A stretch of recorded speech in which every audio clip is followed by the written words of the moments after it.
Hi, I'm George Crump, lead analyst with Storage Switzerland. Thank you for joining us.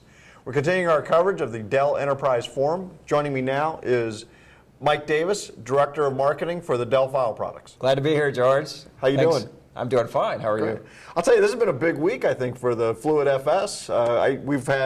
We had a customer interview, University of Kentucky. We were up on the floor. You guys have a really impressive demo going up there. Of course, you and I did the whiteboard video a few months ago. That's right. Why don't you tell us a little bit about some of the key news items that are happening at the show? Yeah, we're actually a big part of the announcement for Dell storage overall, because Fluid FS has really kind of grown up in the last couple of years since we first launched our 1.0 product, and is becoming a very formidable, capable system.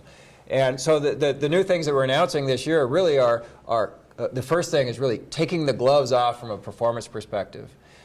We just announced last week, we just filed last week publicly a benchmark called Spec SFS, which for the NAS customers out there, it's pretty well known as kind of the key industry benchmark by which you measure yourself with respect to competition.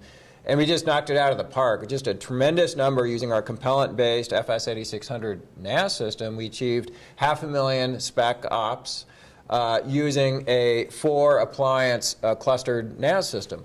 And it's really demonstrating not just that the file system has tremendous performance and the scale capabilities, but the fact that we're able to do it very efficiently on a small number of cluster nodes, a small amount of RAM, the minimum number of spindles. And so there's really an efficiency message there that kind of propagates through the product. Right, and it's a much more real-world situation. I mean, some of the results on that particular benchmark, they put some pretty ridiculous configurations together that nobody would really do. Absolutely, and in this case, we're using everything off the shelf, standard storage center components and so forth, and the configuration is quite achievable for a normal customer. I think, you know, if I look at some of the competing solutions there, the nearest one might be an Isilon configuration that was 56 nodes to achieve a performance level that was below where we were for 4 appliances. So there's just an example for you. Yeah, so that's a big difference, and that's a real important thing as people look at those benchmarks, is to also, because you have to report the detail of the test. That's right. So it's really important to look at what it took that vendor to get to that point. Exactly, right? yeah.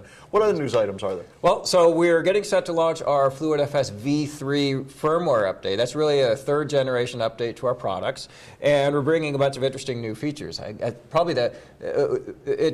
We are expanding our set of protocols, so moving to SMB2, SMB 2.1, NFS v4, and a lot of features around supporting different kinds of client environments. But probably the biggest one that's being announced is dedupe and compression. And this is the technology actually coming out of the Ocarina acquisition. And the code was actually developed by the Ocarina team up the road in Santa Clara. Mm-hmm. And this is bringing both dedupe and compression into the file system product as a core part of the data path.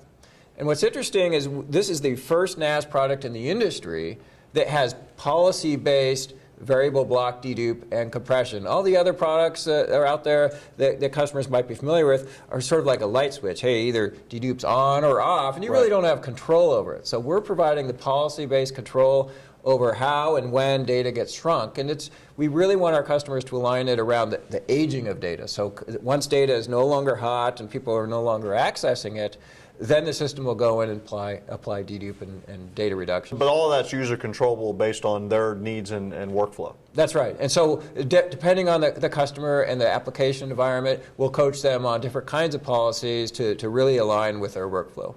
And then in the next release after that, we start to bring out some really cool stuff around the advanced compression, the content-aware compression, and that'll be an important part of our roadmap. Well, and that's more of that Ocarina technology too, right? Absolutely. Yeah, those guys are still working hard and coming up with better algorithms. Now, you also had some work with Compellent as well, the Compellent integration too, right? Yeah. Well, what's interesting here is that we are leveraging all of the advancements in the Compellent and EqualLogic technology stacks and their hardware stacks to really build a more robust NAS system. And what's interesting in Compellent is the announcement of the new dense array. They have a new model SC280, which is 84 3.5-inch drives in 5U. Mm-hmm. And it really appeals to large-scale file customers. And so we can deploy a NAS system now that has some SSD, some 10K drives in the middle, and these really dense arrays with nearline SAS drives at the bottom. And the data progression tiering in the Compellent Storage Center is something that we inherited the benefit for NAS. So as the hot data gets colder and colder, it drifts down into the dense arrays. And so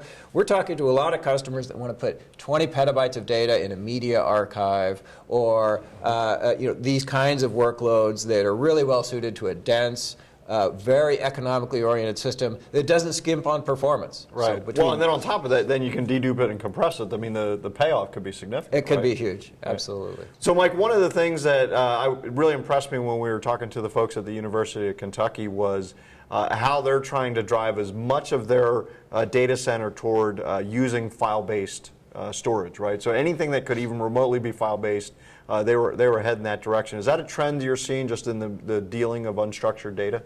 It is. You know, there are some inhibitors to doing that well. A lot of the legacy NAS systems that really have difficulty scaling. They have limits on the size of the file system. They have limits on how many controllers can serve a single file system. And so the ability to provide more consolidation and really build out that back end and simplify the administration really depends on some of the advanced technologies like FluidFS that can scale as you go. If you need more performance, you add more controllers. If you need more capacity, you just add more disks, and that's all online and very simple and easy to manage. So yeah, and I know that independent scaling is something that we've talked about in the past, and it seems to be really important to the customers as well. It is, and so we're seeing, as we get into customers like University of Kentucky and so forth, that their ability to just expand the use cases deployed on FluidFS is very easy for them. Great. Well, Mike, thanks for jumping in the booth today.